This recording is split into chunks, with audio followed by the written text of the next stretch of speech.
It's always party time in somebody's home, and whether you're 8 or 80, it's the icing on the cake that makes the party. You can give your cakes that professional air when you ice them at home. Icing can be a fascinating hobby, and there's no limit to the variety of designs you can create once you've had a little practice. Even beautiful birthday cakes like this one. Now here's a simple fondant icing that can be rolled on the board just as you would pastry. It's a mixture of glucose, egg white and icing sugar. You mix it in the basin, colour, flavour and tint it as you desire. Then with a rolling pin, roll it out to the size and shape that you require to cover your cake.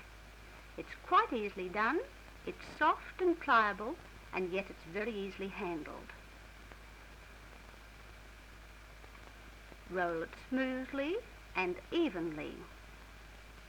Then press it lightly into shape and smooth it with the palms of your hands. That's all there is to it. Now to cover the cake.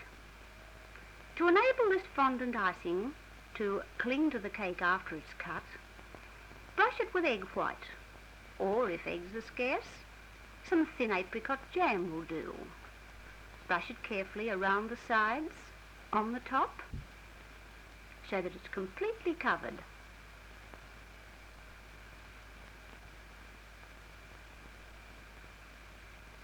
Now to put the icing on the cake. Roll it as you would pastry around your rolling pin. Lift the pin carefully, transfer it onto the cake and unroll. It's just as easy as that.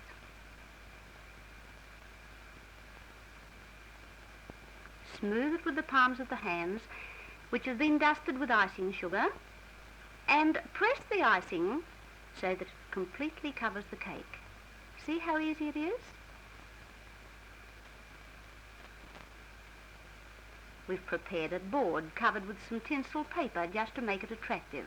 Now lift this cake back onto the prepared board and again a few finishing touches to smooth it off. The icing sugar makes it glossy in appearance, the hands smooth out the wrinkles, and there you have a cake with a professional finish to it. A different kind of icing is used for decorating, and for this we recommend royal icing. It's a mixture of beaten egg white and pure icing sugar. Spoon the pure icing sugar into the basin and beat vigorously until the mixture will hold its shape. Only pure icing sugar should be used for this kind of icing. Icing mixture has a percentage of corn flour in it, and for that it is quite unsuitable for royal icing. Tint it carefully with vegetable colourings. You need pastel shades for cake making, so add the colour sparingly. Again beat vigorously to make sure the colour is evenly blended in the icing.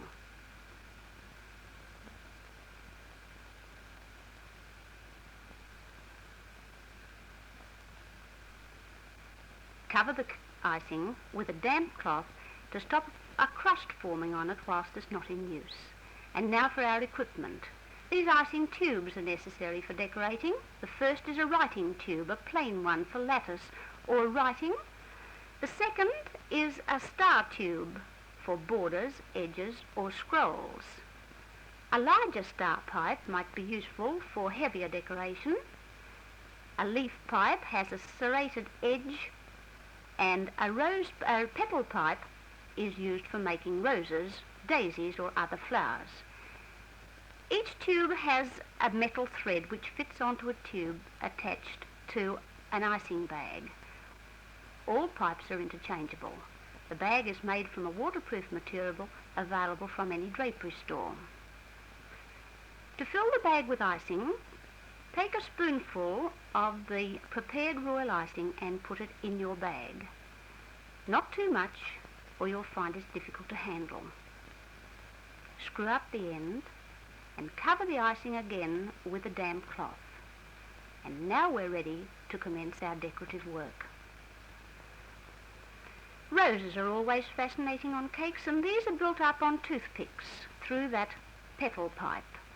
Around and around a toothpick with a half-circle movement, and build the petals up one by one with a royal icing a little firmer than you'd have for other pipe work on the plate. Allow it to dry and then put it onto greaseproof paper. The centre of the cake is a lattice shape we made previously on an upturned patty case, and around this we'll put a circle of these made roses which are now quite dry. Apply a little icing to the back of each rose and make a circle of these roses around the lattice shape in the centre of the cake. The same royal icing is used for this as for your other decorative work.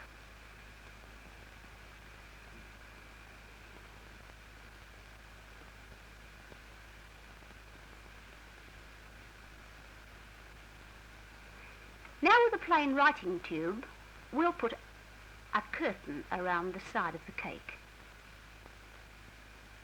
in a plain scallop through a writing pipe at about inch intervals.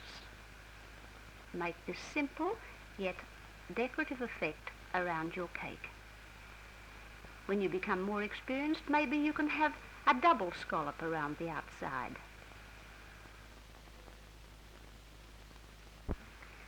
Small trails or tendrils through a plain writing tube are spaced at intervals around the centre ornament. Don't make them too stereotyped, just a simple little flip of the wrist. Now for the leaves, through a special leaf pipe with a green icing, a few little leaves between the roses. Complete the circle and you have the centre of your cake beautifully finished. Now this perhaps is the most difficult and requires a little practice. We call it the shell pattern, and for it we use the star pipe. A larger star for a bigger cake, a smaller star for, we'll say, a half-pound cake. This joins the cake to the board and gives a decorative finish to the whole of the cake. There it is, beautifully finished and ready to take to the table. Ah, no, not yet. Diane's birthday cake. So let's put some candles on. The soft, pliable icing that we put on in the beginning is quite satisfactory as a base for your candles. They'll stand easily and firmly in this fondant icing.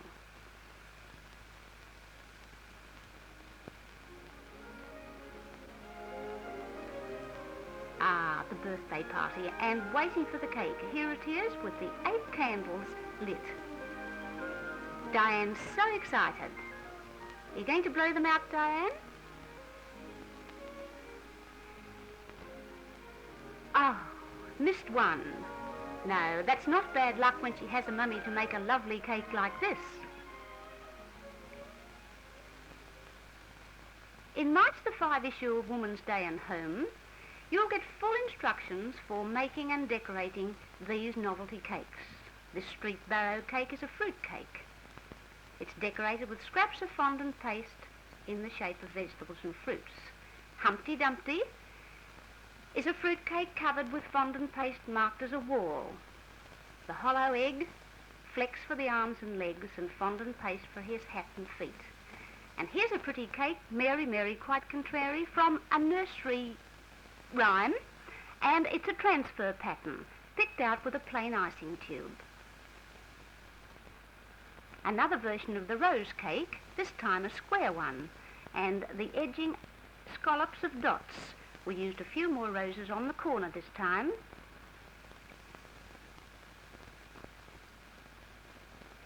The grape cake. Grapes are built up on this cake with a writing tube, and the leaves were made more interesting with brown icing put in with the green. This gives a variegated effect.